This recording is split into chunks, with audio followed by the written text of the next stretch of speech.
ये मान के चलिए आप यहाँ पर ये ट्रैफिक पे खड़े हो गए हैं, ठीक है। ये देखिए मैंने इसको इको मोड पे डाला और ये भी ब्लिंक हो रही है, देखिए ये जो ब्लिंक, ये देखिए गाड़ी भी बंद हो गई है। और अगर आपको इसको स्टार्ट करना है तो क्या करना है, क्लच पकड़ लीजिए, हल्का से यहाँ पर थ्रॉटल ब्लिप कीजिए। जैसे मान के चलिए आप लोग यहाँ पर अभी सिग्नल पे हैं, ठीक है, और आपने गाड़ी यहाँ पर खड़ी कर दी है। अभी देखिए ये ब्लिंक हो रही है जो i3s है, इंटेलिजेंट स्टार्ट स्टॉप सिस्टम, और देखिए गाड़ी जो है वो बंद हो चुकी है, ठीक है, ताकि आप लोग को यहाँ पर अगर आप आइडल पे गाड़ी खड़ी है तो माइलेज यहाँ पर ज़्यादा गिर ना जाए। अगर आपको hello friends and welcome back to motor defined. मैं हूं आपका होस्ट और दोस्त अरिंदम घोष, और एक बार फिर मैं आप लोगों के लिए एक जबरदस्त यहां पर राइड कंपैरिजन के साथ हाजिर हूं। जी हां दोस्तों, आज हम लोग राइड कंपेयर करने वाले हैं all new 2024 Bajaj Pulsar N125 with one of its toughest competitor that is 2024 TVS Raider 125। अब देखिए दोस्तों, दोनों 125 सीसी की ऑफरिंग है। आप अगर यहाँ पर पावर देख रहे हैं, फीचर स्पेसिफिकेशन, प्राइस, माइलेज काफी ज्यादा यहाँ पर मिलती जुलती है। यहाँ पर इसलिए एक डाउट भी है कि यहाँ पर नई नवीली यहाँ पर N125 को खरीदी जाए या फिर ऑलरेडी जो मार्केट अपना दबदबा बनाई हुई है यहाँ पर Raider 125 इसको खरीदी जाए। यही जो डाउट है आज मैं आप लोगों की दूर करूंगा, बताऊंगा दोनों ही बाइक में आप लोगों को फीचर स्पेसिफिकेशन, प्राइस, माइलेज सब कुछ क्या क्या मिल रही है, साथ ही राइड एक्सपीरियंस को भी मैं आप लोगों के साथ मेरी शेयर करूंगा, सो दैट वीडियो के एंड तक आप लोगों को क्लियर आइडिया मिल जाए कि आप लोगों के लिए N125 खरीदना सही होगा या फिर यहाँ पर Raider 125 आप लोगों के लिए सही हो सकती है। और दोस्तों आगे बढ़ने से पहले very special thanks to SS Bajaj Krishnanagar and Rahul TVS Krishnanagar for providing me this bikes, ताकि मैं आप लोगों तक यहाँ पर एक कंपैरिजन पहुंचा सकूं। वेस्ट बंगाल के कृष्णनगर या आसपास के एरिया में अगर आप रहते हैं, कोई भी आप यहाँ पर बजाज KTM या फिर TVS की प्रोडक्ट खरीदना चाहते हैं, शोरूम को कांटेक्ट बिल्कुल कर सकते हैं। डिटेल्स ऑलरेडी आप लोगों ने अपने स्क्रीन पर देख लिए। तो चलिए दोस्तों स्टार्ट करते हैं। दोस्तों राइड कंपैरिजन पे जाने से पहले दोनों बाइक की छोटी सी मैं आप लोगों के साथ एक वॉक अराउंड शेयर करना चाहूंगा, ताकि की डिफरेंसेस के बारे में मैं आप लोगों को बता सकूं। सबसे पहले स्टार्ट करते हैं विद N125। यहाँ पर जो आपको बेस मॉडल मिलेगी विदाउट i3s वाली वेरिएंट, विदाउट ब्लूटूथ वाली, वहां पर आप लोग को 4 कलर मिल जाएगी। प्राइस आप लोग अप्रॉक्सिमेटली 1,17,000 से 1,19,000 तक पे करेंगे। जब टॉप मॉडल पे आ रहे हैं, यहाँ पर 3 अलग कलर आप लोग को मिलेगी, बाकी बेस मॉडल में 4 अलग कलर आप लोग को मिल रहा था। यहाँ पर आप लोग 4 से 5 हज़ार रुपये और ज्यादा पे करेंगे when compare to base model, like 1,21,000 से 1,22,000 तक। देन अगर आप लोग रेडर में आ रहे हैं दोस्तों, यहाँ पर आप लोगों को 5 से 6 कलर देखने में मिलेंगे और वेरिएंट भी आप लोगों को करीबन 6 मिलेगा। पहले आप लोगों को 5 वेरिएंट मिल रही थी, अभी आईगो जुड़ने के बाद आईगो वेरिएंट यहाँ पर करीबन 6 जो वेरिएंट है वो आप लोगों को यहाँ पर समझ में आने वाली है। बाकी प्राइस दोस्तों स्टार्ट हो जाती है करीबन 1,10,000 से, टॉप मॉडल में जाते जाते जहाँ पर आप लोग को ब्लूटूथ मिलेगी करीबन आप लोग को 1,28,000 तक, मतलब 1,27,000 से 1,28,000 तक आपको पे करना होता है। तो दोनों ही बाइक की अगर आप लोग टॉप मॉडल को देख रहे हैं तो आप लोग को करीबन 5 से 6 हज़ार रुपए तक का जो गैप है वो दिखेगा। मतलब अगर आप लोग रेडर में आ रहे हैं तो करीबन आप लोग को 5 से 6 हज़ार रुपए ज्यादा पे करना हो रहा है। अब समझने की कोशिश करते हैं दोनों ही बाइक में यहाँ पर क्या है, जल्दी से समझ लेते हैं, देन हम लोग राइड पर चलेंगे।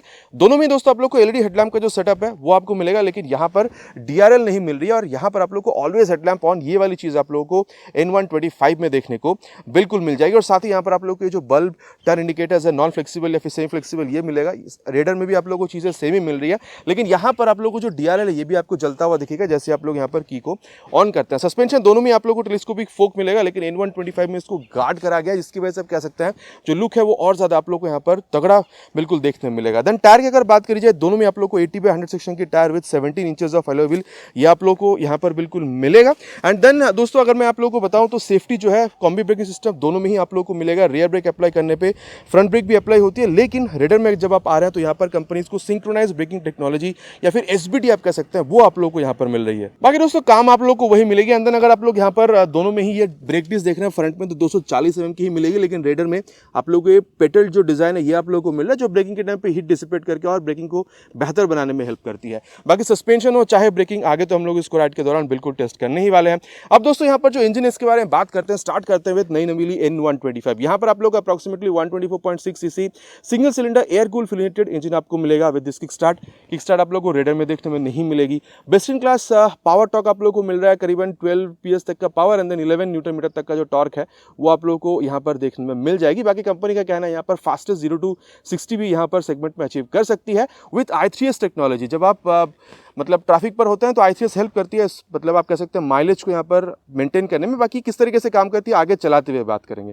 ठीक है दोस्तों। बाकी कंपनी का मानना है फास्टेस्ट 0 to 60 यहाँ पर ये अचीव करके दे सकती है, अगर आप लोग इसको और कोई भी 125 सीसी बाइक के साथ कंपेयर कर रहे हैं। देन दोस्तों अगर आप लोग रेडर पे आ रहे हैं, यहाँ पर भी आप लोग approximately 125 CC single cylinder air oil cool fuelated engine आपको मिलेगा। ऑयल कूलिंग के लिए यहाँ पर फिन्स जो है ये यहाँ पर कंपनी ने लगाई हुई है। बाकी अगर जनरली देखा जाए दोस्तों तो यहाँ पर आप लोगों को पावर हल्की सी कम मिलेगी 11.4 PS तक की, लेकिन टॉर्क जो है यहाँ पर आप लोगों को ज़्यादा मिलेगा। यहाँ पर आप लोगों को 11 न्यूटन मीटर तक का मिल रहा था, यहाँ पर आप लोगों को आप कह सकते हैं 11.2 न्यूटन मीटर तक की मिलेगी। लेकिन अगर आप लोग आइगो वेरिएंट में जा रहे हैं तो यहाँ पर आप लोगों को करीबन 11 पॉइंट आप कह सकते हैं 75 न्यूटन मीटर तक का टॉर्क, 0.55 न्यूटन मीटर तक का टॉर्क आइगो सिस्टम में आप लोग को और भी आइगो वेरिएंट में आप कह सकते हो और भी आप लोग को ज़्यादा मिलेगा। बाकी यहाँ पर भी आप लोग को जो इंटेल इको सिस्टम है ये आप लोग को यहाँ पर मिलेगी। इसके बारे में दोस्तों आगे हम लोग बात करेंगे। ये भी करीबन सेम ही है जो i3s है, लेकिन थोड़ा सा डिफरेंस है। क्या है वो आगे चलते हुए बिल्कुल मैं आप लोगों को शो करने वाला हूँ। और अब दोस्तों यहाँ पर दोनों ही बाइक की जो एग्जॉस्ट साउंड है उसको भी हम लोग सुन लेते हैं। यहाँ पर रेगुलर है और यहाँ पर आप लोग को अंडर बिल मिल रहा है। तो यहाँ पर सबसे पहले जो N125 की अंडर बिल एग्जॉस्ट है इसको मैं आप लोगों को सुना दूँ।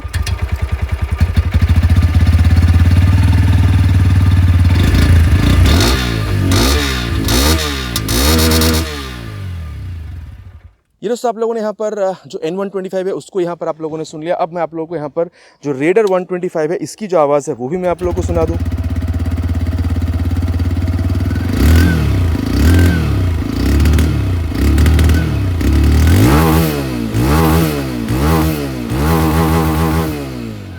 बाकी दोस्तों दोनों ही आवाज़ आप लोगों ने सुन ली। आपको किसकी बेहतरीन लगी वो आप लोग प्लीज़ नीचे कमेंट में लिखकर बताइएगा। और अगर मैं आप लोगों को रेयर सेक्शन के बारे में बताऊं, स्टार्ट करते हैं विद टायर। अगर आप लोग रेडर में देख रहे हैं 100/90 सेक्शन तक की tyre with 17 inches of alloy wheel ये आप लोग को यहाँ पर मिल जाएगी। लेकिन जब आप यहाँ पर आ रहे हैं ब्लूटूथ वेरिएंट में N125 की तो यहाँ पर 110/80 सेक्शन की tyre with 17 inches of alloy wheel आपको मिल रहा है। लेकिन जब आप इसकी नॉन ब्लूटूथ वेरिएंट पर जा रहे हैं तो वहाँ पर भी आप लोगों को रेडर के आइडेंटिकल टायर मिलेगी। वहाँ पर भी आप कह सकते हैं कि 100 mm की जो टायर है वो आप लोगों को देखने में मिलेगी। इसके अलावा अगर आप लोग इसकी ब्रेकिंग देख रहे हैं या फिर अगर आप लोग सस्पेंशन देख रहे हैं तो दोनों ही बाइक में आप लोगों को सेम मिलेगा। दोनों में ही 130 mm की ड्रम ब्रेक और दोनों में ही आप लोगों को यहाँ पर एडजस्टेबल मोनोशॉक सस्पेंशन जो है वो आप लोगों को मिल जाएगा। सीट हाइट में दोस्तों आप लोगों को काफ़ी डिफरेंस दिखेगा। पल्सर N125 में आप लोगों को 795 mm तक का स्प्लिट सीट यहाँ पर आपको दिखेगा। रेडर में आप लोगों को 780 mm तक का जो स्प्लिट सीट है वो आप लोगों को दिख रहा है। और हाइट की जहाँ तक बात है मैं कहना चाहूँगा वहाँ पर अगर आपकी हाइट 5'4" है और रेडर के लिए अगर आपकी हाइट 5'3" है तो दोनों ही बाइक को आप लोग यहाँ पर आराम से मैनेज कर पाएंगे। और साथ ही दोस्तों अगर आप लोग टैंक देख रहे हैं तो रेडर में आप लोगों को करीबन 10 लीटर तक की मिलेगी एंड देन आप लोगों को N125 में करीबन 9.5 लीटर तक की। और दोनों में दोस्तों आप लोगों को ये जो E20 की स्टिकरिंग है वो आप लोगों को मिल जाएगा with this mobile charging port. यहाँ पर भी आप लोग देख सकते हैं। एंड देन मैं आप लोगों को बताना चाहूँगा दोस्तों दोनों ही क्योंकि E20 कंपैटिबल है तो फ्लेक्सिबल से भी आप दोनों ही बाइक को रन करा पाएंगे। माइलेज करीबन आप लोग 50-55 तक भी एक्सपेक्ट कर सकते हैं। एंड देन अगर आप लोग ग्राउंड क्लियरेंस देख रहे हैं पहले यहाँ पर रेडर में सबसे ज़्यादा था 180 का, लेकिन अभी अगर आप लोग देख रहे हैं तो N125 में सबसे ज़्यादा है 198 mm तक की। बाकी अगर आप लोग साइड व्यू देख रहे हैं तो दोनों में आप लोग को main stand, side steering cut off sensor with this open chain system मिलेगा।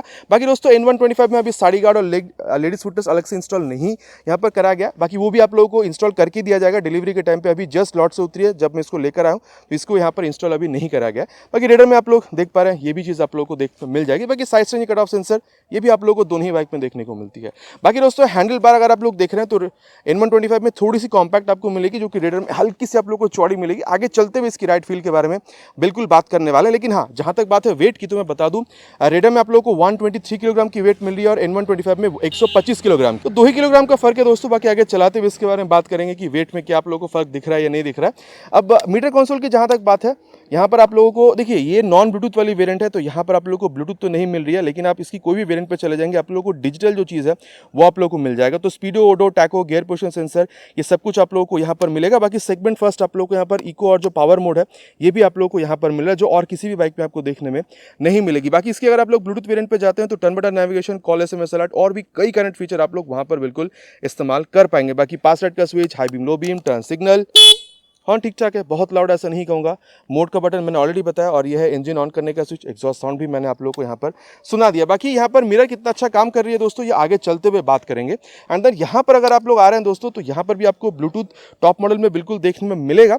लेकिन दोस्तों अगर मैं आप लोगों को बताऊँ तो यहाँ पर आप लोगों को जो टर्न बटन नेविगेशन है वो आप इस्तेमाल नहीं कर पाएंगे। यहाँ पर आप लोग मतलब आप कह सकते हैं कि TVS की जो स्मार्ट कनेक्ट ऐप है उसको आप इस्तेमाल कर रहे थे, यहाँ पर भी आप लोग बजाज की राइड कनेक्ट ऐप को इस्तेमाल करेंगे। लेकिन यहाँ पर सिर्फ आप जो कॉल, SMS अलर्ट है वही आप लोग यहाँ पर इस्तेमाल कर पाएंगे। एंड देन अगर आप लोग देख रहे हैं दोस्तों तो यहाँ पर भी हाई बीम, लो बीम, पास लाइट के लिए स्विच, टॉगल करने के लिए इसको M का button, turn signal and then horn यहाँ पर भी सिमिलर है, बहुत ज़्यादा लाउड है नहीं कहूँगा। आप कह सकते हैं कि ये इंजन की स्विच और i3s का बटन यहाँ पर दिया गया दोस्तों। आप कह सकते हैं कि माइलेज को मेंटेन करने के लिए आगे मैं आप लोगों को इसको टेस्ट भी करके बताऊंगा। और नीचे इंजन ऑन करने का स्विच, बाकी एग्जॉस्ट साउंड आप लोगों ने यहाँ पर ऑलरेडी सुन ही लिया है। तो ये दोस्तों दोनों ही बाइक में आप लोगों को क्या मिल रहा है नहीं मिल रहा मोटा मोटा मैंने आप लोगों को यहाँ पर बता दिया। और चलिए अब राइड पर चलते हैं। देन असली चीज़ जो है राइड उसके बारे में एक्सपीरियंस हम लोग देखते हैं कि दोनों बाइक में क्या डिफरेंस हमें देखने को मिल सकती है। दोस्तों यहाँ पर राइड कंपैरिजन की शुरुआत करेंगे विद N125 यहाँ पर रेडर 125 के साथ। बाकी देखिए सीट हाइट करीबन 780 है, तो डेफिनेटली थोड़ी सी जो नीची सीट हाइट है व्हेन कंपेयर टू N125 आपको समझ में आएगी। बाकी N125 के दौरान उसके बारे में बात करेंगे, लेकिन यहाँ पर देखिए रियर फिटेड फुटपैक जो है ये आप लोग को यहाँ पर मिल रही है। स्पोर्टी पोजीशन तो है ही दोस्तों, आप लोगों को थोड़ा बहुत यहाँ पर झुकना भी हो रहा है। बाकी seat is comfortable, not soft not hard, लेकिन स्पेशियस है। चाहे आप हो चाहे आप पिलियन के साथ हो, प्रॉब्लम आपको होनी नहीं चाहिए। और चलिए अब इसको स्टार्ट करते हैं। फर्स्ट गियर, और ये थ्रॉटल जो आप देख रहे हैं, ये देख रहे हैं सेकेंड गियर, थर्ड गियर। बाकी दो मोड यहाँ पर आपको मिलेगा, इको एंड पावर। वैसे मैंने इको मोड में दे रखी है, पावर मोड में शिफ्ट करके चलाता है, ये देखिए। और आपको यहाँ पर ये जो थ्रॉटल रिस्पॉन्स है आपको बेहतर मिलेगा पावर मोड में, ठीक है। और अभी देखिए ये इनिशियल जो रिस्पॉन्स था वो मैंने आपको बताइए, जो कि गजब की आप लोग को यहाँ पर मिलेगी। बाकी देखिए वहाँ पर करीबन 12 PS तक की पावर है, यहाँ पर 11.38 11.4 आप कह सकते हैं, तो 6.6 PS तक की यहाँ पर कम है। बाकी दोस्तों अगर देखा जाए तो अगर आप लोग क्लच देख रहे हैं तो is on the mid side, ठीक है, मतलब बहुत ज़्यादा हार्ड नहीं है, सॉफ्ट नहीं, लेकिन N125 में सॉफ्टर है भाई, ये तो मानना पड़ेगा। एंड अगर आप लोग यहाँ पर गियर देख रहे हैं दोस्तों, हल्का से एफर्ट तो आप लोगों को यहाँ पर भी देना हो रहा है। ऐसा नहीं है कि फंस रहा है, स्मूथ है, लेकिन एफर्ट की ज़रूरत यहाँ पर भी आपको बिल्कुल पड़ने वाली है। और अभी चलिए क्लच गियर की बात हो ही रही है, तो इसकी जो एक्सेलरेशन टेस्ट है उसके बारे में भी बात कर लेते हैं। Will start with 3 horns.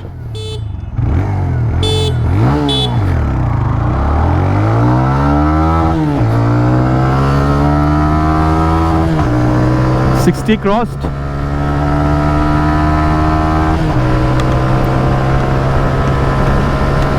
Time for 100 now.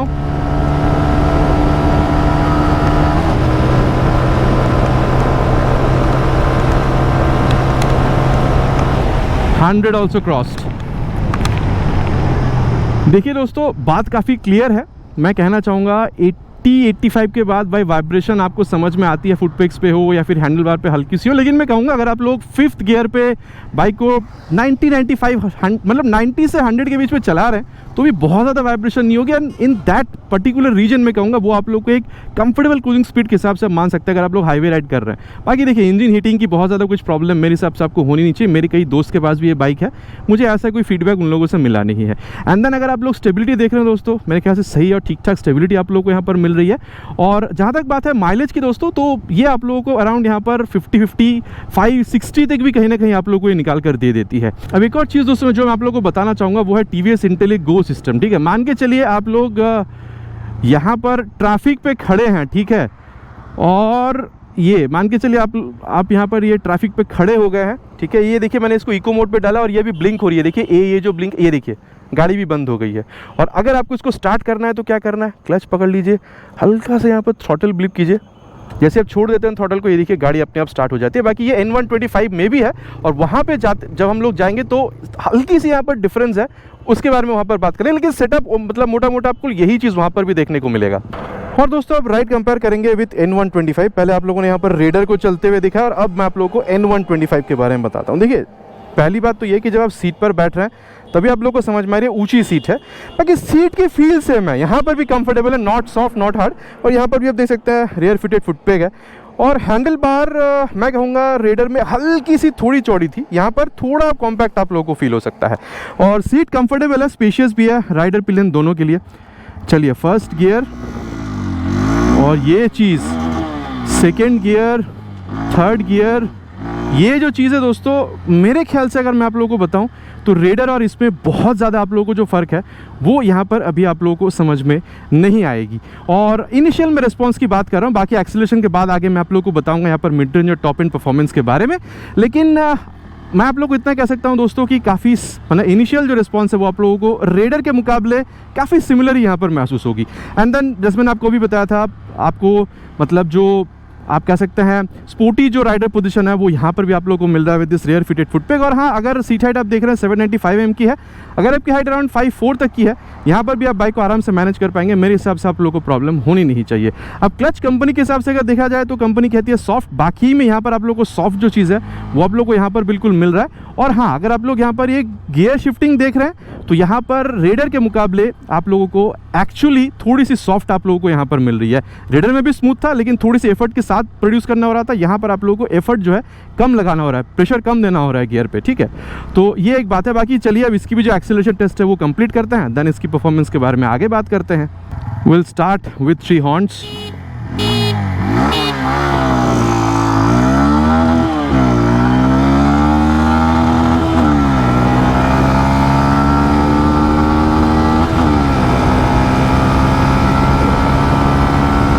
60 cross, time for 90 to 100 now.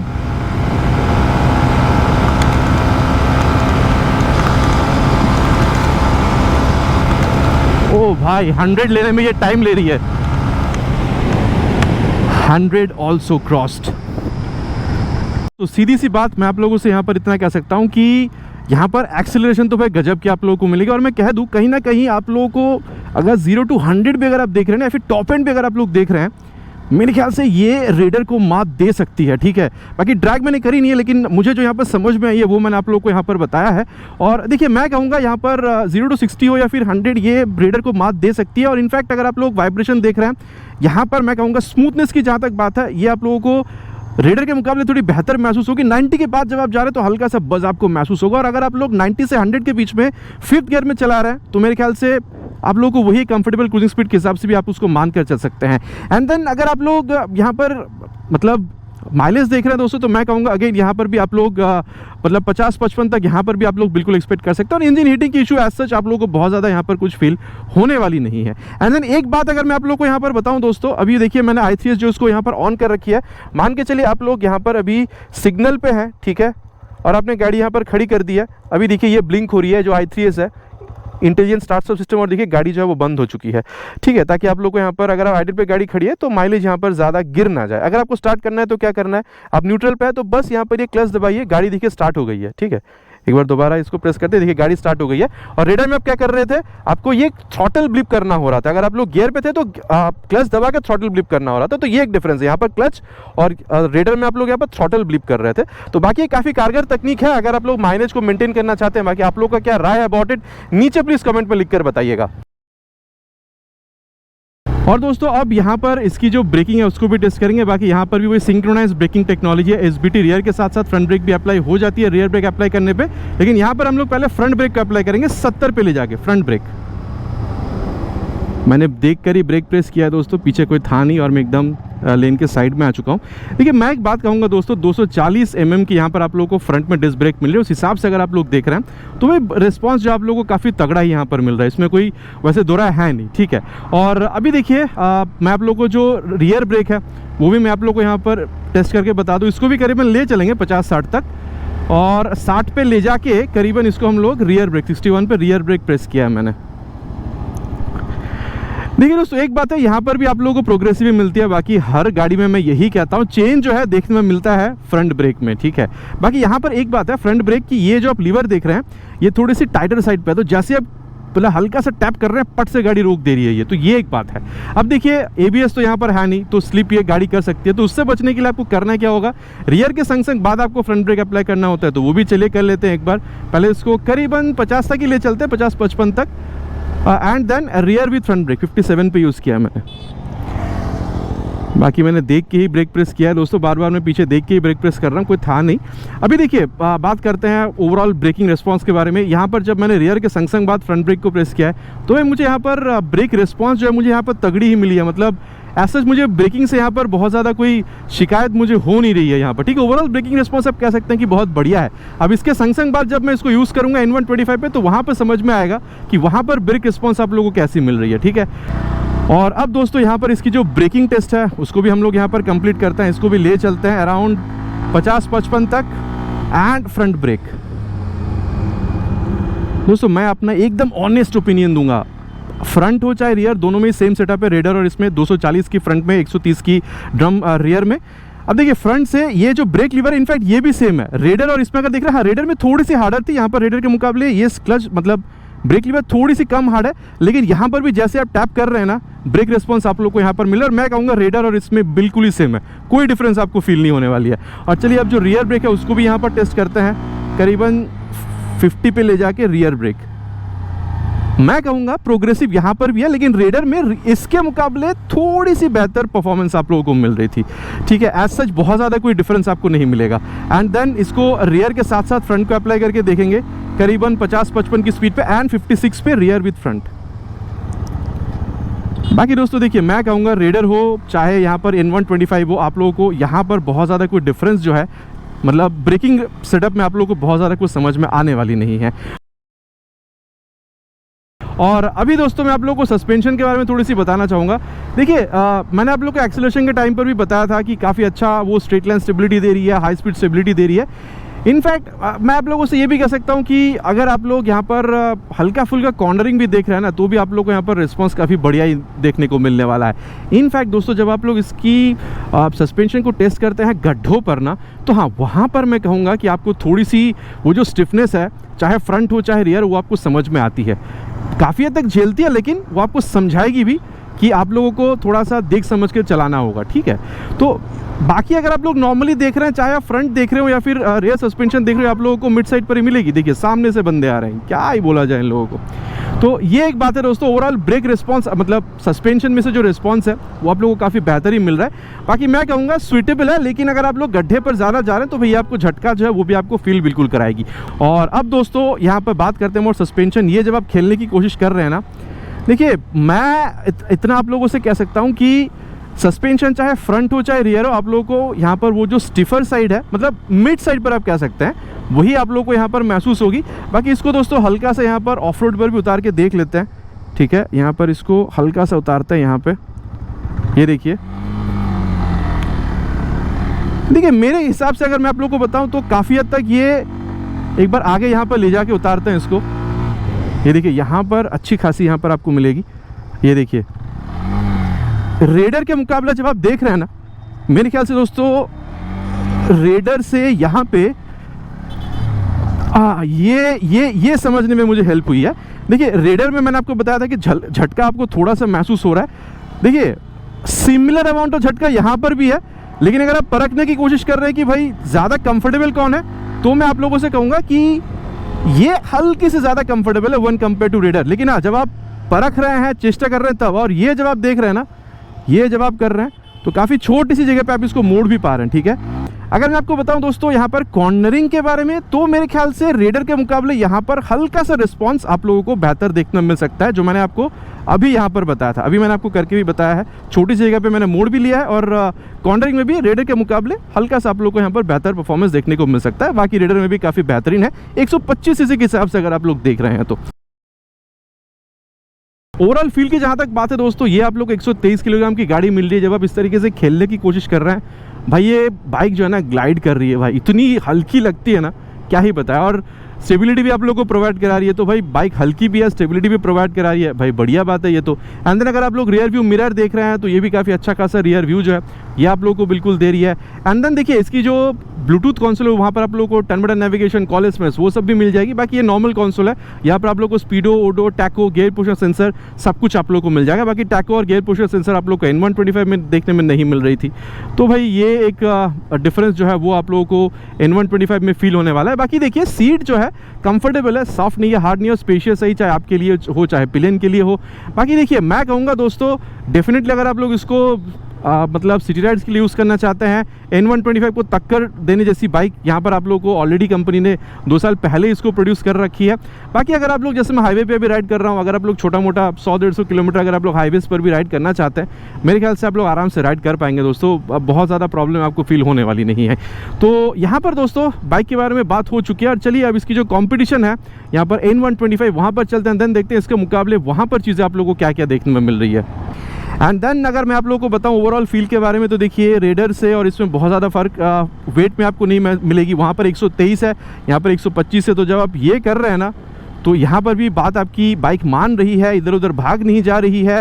And then मैं कहूँगा रियर व्यू मिरर यहाँ पर भी काफ़ी सही है। बाकी देखिए रेडर में आप लोगों को टॉप मॉडल में अगर आप जाते हैं तो वहाँ पर नेविगेशन मिलते हैं, लेकिन यहाँ पर ये टॉप मॉडल है, लेकिन यहाँ पर नेविगेशन नहीं है, सिर्फ कॉल एसएमएस अलर्ट आप लोगों को मिलेगा। बाकी मोबाइल चार्जिंग पोर्ट तो दोनों में ही है। लेकिन यहाँ पर मुझे एक चीज़ सीरियसली मिस लगती है, वो है इसकी ये gear position sensor. But at least ये अगर नेक्स्ट अपडेट तक आ जाए तो बढ़िया हो जाए।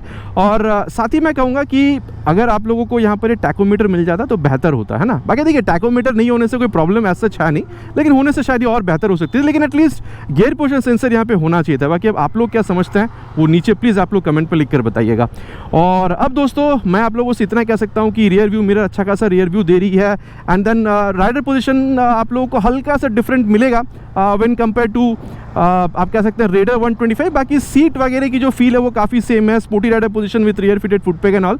तो इसमें आप लोगों को बहुत ज़्यादा जो चेंज है वो यहाँ पर आपको समझ में आएगी नहीं व्हेन कंपेयर टू रेडर। लेकिन हाँ, रेडर में सीट जो नीचे थी और यहाँ पर सीट जो ऊपर है ये आप लोगों को बिल्कुल समझ में आने वाली है। अब देखिए, दोनों ही बाइक के बारे में बात हो चुकी है। मैं आप लोगों से कह सकता हूँ कि सिटी राइड के लिए ये बाइक भी आप लोग को उतनी ही मज़ा बिल्कुल देने वाली है, ठीक है। बाकी जैसा मैंने आप लोगों से कहा था कि मतलब रेडर में कि आप लोगों को ओकेशनल लॉन्ग राइड्स के लिए आप निकल सकते हैं, तो बात मैं यहाँ पर भी आप लोगों को वही सेम चीज़ें बताने वाला हूँ। तो दोस्तों, दोनों बाइक के बारे में बात हो चुका है। चलिए कंक्लूजन पे चलते हैं, देन एक डिसीजन ड्रॉ करते हैं कि आप लोगों के लिए खरीदना दोनों बाइक में से कौन सा सही हो सकता है।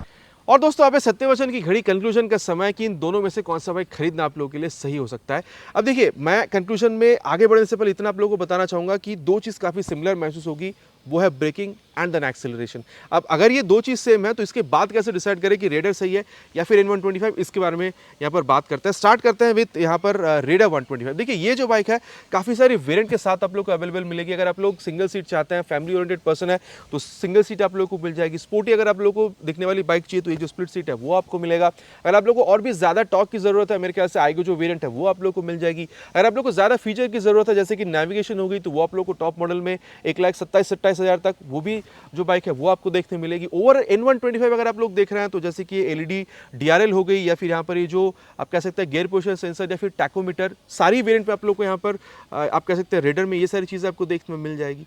बाकी दोस्तों, मैं आप लोगों से इतना कहना चाहूँगा कि अगर आप लोग को रेडर की यहाँ पर लुक और आवाज़ अगर पसंद है, अगर आप लोग को बजट अलाउ कर रही है 1,10,000 तक जाने की, तो आप लोग बेस मॉडल भी ले सकते हैं, क्योंकि आप एक्सेलरेशन कह लीजिए या फिर ब्रेकिंग वहाँ पर भी उतनी अच्छी मिलेगी जितनी अच्छी आप लोगों को उसकी टॉप मॉडल 1,27,000 से 28,000 पे करने पे आपको मिल रही है। बाकी अगर आप लोग को ज़्यादा फीचर की ज़रूरत है, जैसे कि नेविगेशन वगैरह, तो आप लोग जो ब्लूटूथ वेरिएंट है वो भी आप लोग यहाँ पर बिल्कुल खरीद सकते हैं। ये मैंने आप लोग को रेडर के बारे में बता दिया है कि आप लोग को रेडर क्यों खरीदनी चाहिए। अब बात करते हैं यहाँ पर N125। बजट आपकी थोड़ी कम है, 3-4 हज़ार 5 हज़ार तक आपकी बजट कम है, लेकिन आपको उतनी ही अच्छी एक्सेलरेशन, उतनी ही अच्छी ब्रेकिंग चाहिए। एंड टॉप ऑफ ऑल आपको पल्सर खरीदनी थी, आपको थोड़ी सी रिफ्रेशिंग लुक चाहिए, मतलब 125 सीसी सेगमेंट में सबसे अलग दिखने वाली एक बाइक चाहिए। साथ ही अगर आप लोगों को यहाँ पर आप कह सकते हैं ये जो i3s वाली चीज़ है, बाकी इंटेलिगो यहाँ पर भी आपको मिल रहा है, लेकिन मैं इसकी बात कर रहा हूँ अभी N125 में। i3s वाली ये जो चीज़ है, ठीक है, ये आप लोगों को चाहिए थी। आप लोगों को लॉन्ग यहाँ पर सीट चाहिए, माइलेज भी आप लोगों को करीबन यही रेडर की तरह ही 50-55 यहाँ पर किलोमीटर्स तक की चाहिए। एंड टॉप ऑफ ऑल में अगेन कहूंगा दोस्तों, आप लोगों को अगर लुक सबसे हटकर चाहिए और रेडर की तरह अगर आप लोग कह सकते हैं कि एक्सेलरेशन या फिर ब्रेकिंग भी अगर आप लोगों को पसंद है, लेकिन अगेन मैं कहूंगा लुक आप लोगों को डिफरेंट और रिफ्रेशिंग लुक चाहिए, और बजट आपकी थोड़ी कम है, 3-4-5 हज़ार रुपये तक, 5 हज़ार रुपये तक, मेरे ख्याल से मैं कहूँगा आप लोगों को N125 खरीद लेनी चाहिए। बाकी मैं अगेन कहूँगा दोस्तों, चाहे ब्रेकिंग हो या फिर एक्सेलरेशन, बहुत ज़्यादा आपको फर्क नहीं दिखेगी, लेकिन ये चीज़ भी मानना पड़ेगा दोस्तों, अगर आप लोग टॉप एंड में जा रहे हैं वहाँ पर N125 हल्की सी बेहतर परफॉर्म करती हुई दिखेगी व्हेन कंपेयर टू आप कह सकते हैं रेडर 125। तो दोस्तों, मैंने आप लोगों को अपना यहाँ पर जो राइड एक्सपीरियंस था या फिर किन के लिए कौन सी बाइक खरीदने होंगे, सब कुछ मैंने आप लोगों को क्लियर तरीके से बताया। मैंने अपना ओपिनियन भी आप लोगों के साथ शेयर किया। बाकी आप लोग क्या समझते हैं, रेडर आप लोगों के लिए सही है या फिर N125, नीचे प्लीज कमेंट पे लिखकर बताना नहीं भूलेगा। आशा करता हूं दोस्तों वीडियो आप लोगों को पसंद आई होगी। आपको पता है पसंद आए तो क्या करना है, भाई को मोटिवेट करने के लिए वीडियो में एक लाइक, और अगर आप चैनल पर नए हैं तो सब्सक्राइब करके बेल बटन को ऑल पे हिट करना प्लीज नहीं भूलेगा, इट्स माय रिक्वेस्ट। बहुत जल्द मिलेंगे दोस्तों इसी तरीके के एक नए वीडियो में एक नए बाइक स्कूटर के साथ। Till then, ride safe and जय हिंद।